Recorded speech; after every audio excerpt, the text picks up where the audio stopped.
Hey everyone, welcome back to the Radical Care for Christian Counselors podcast. I'm Bethany Boring. I am a mental health coach and I own Step Out and Thrive, which is a group and an organization and a ministry for those that are Christian counselors, mental health professionals, pastoral care leaders, those who really want to care well for a group of people, those who are so tired of the day in and day out one-on-one sessions. And they really want to be seen and heard and understood in a group setting, not only for their enjoyment and their encouragement and their filling up, that they can use those same strategies and resources to pull into other groups that they're with. So they don't have to do one-on-one sessions all day long. And they can build relational skills. So if that sounds like something that you want to work on, or if you just care well for other people, we want to care well for you. So welcome to the Step Out and Thrive podcast. We are in week 3 of our brand new series, which is all about thriving, because you can't know what Step Out and Thrive means if you don't know what thrive means. Yeah, think about that 2 times twice. Okay.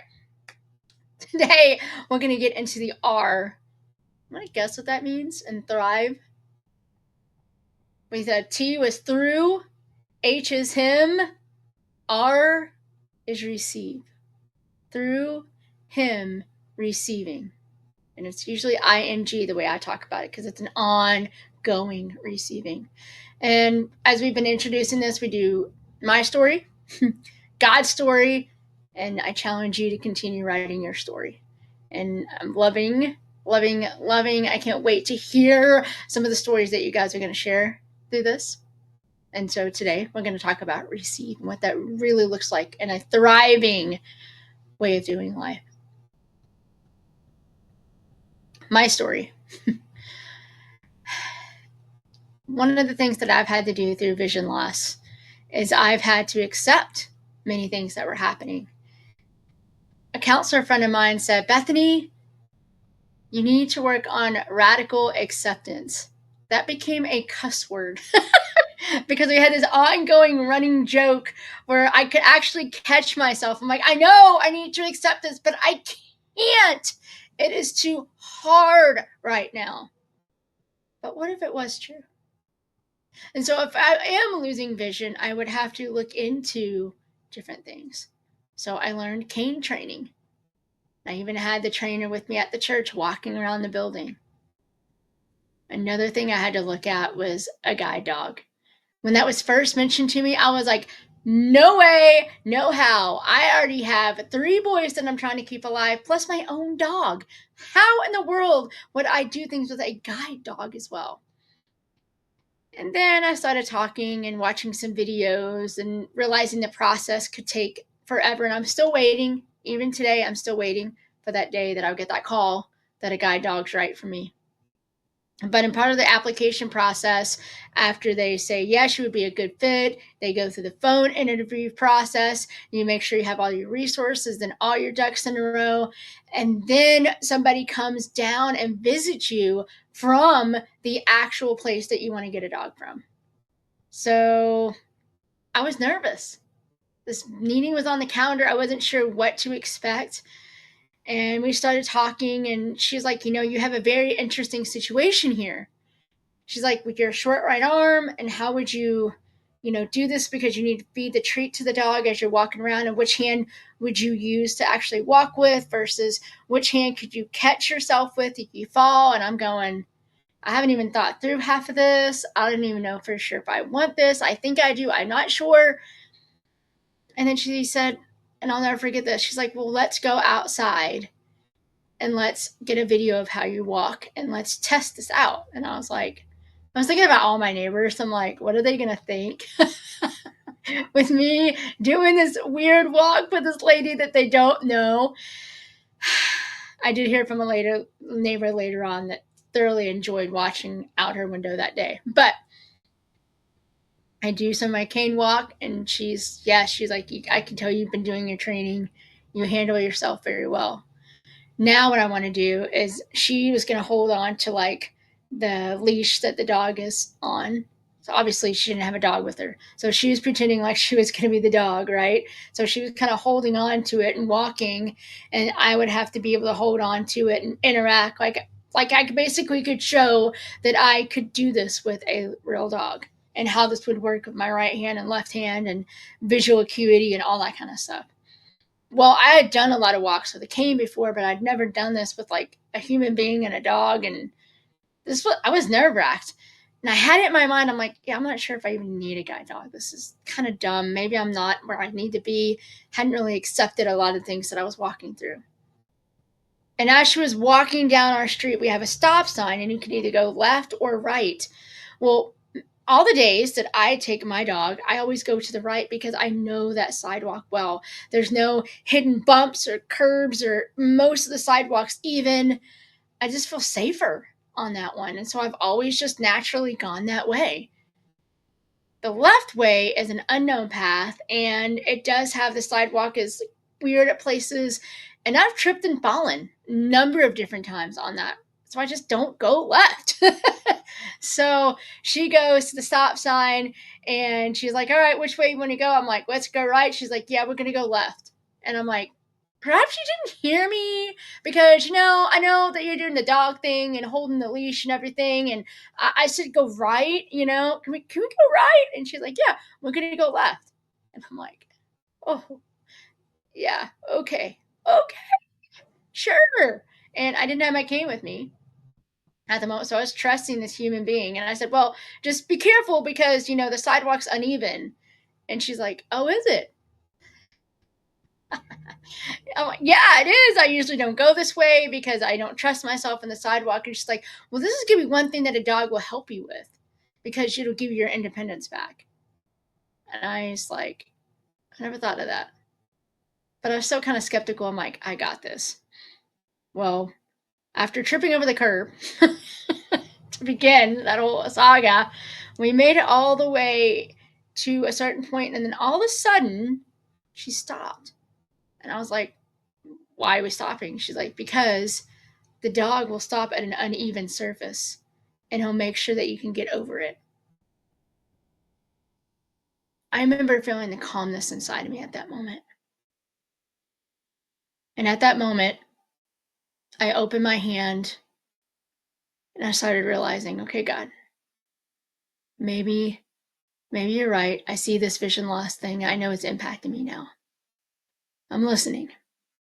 I'm letting go of what I think this is supposed to look like. And I have my hand open. And I'm getting curious about this now. Because I wanted it to look a certain way. I wasn't ready to really receive the truth of everything that was going on. I wonder if you've been in a similar circumstance where you thought you knew what you needed, and in order to receive, you had to let go of the very thing, independence, that you didn't want to let go of, that you didn't quite trust God with yet. Receiving requires very little from us and a lot more from the other person that's giving. I started out really thinking of receiving by the very beginning of the creation story in Genesis chapter 2, where he's talking about where he created Adam and he gave him the breath, right? And he breathed life into Adam and he became a living being. Who was doing the work? God, not Adam. He literally breathed life into Adam's lungs. I want you to take a second right now okay, if you're driving, please don't do this. But if you're in a good place and you can do this, I want you to take a second, just get still and take a really big, deep breath in where you can feel your stomach, not your rib cage, your stomach expand. And hold it and slowly let it out.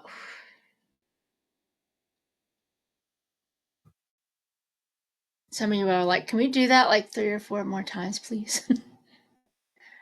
I'm not going to go into all the science that just happened. But imagine Adam taking his first breath and breathing in.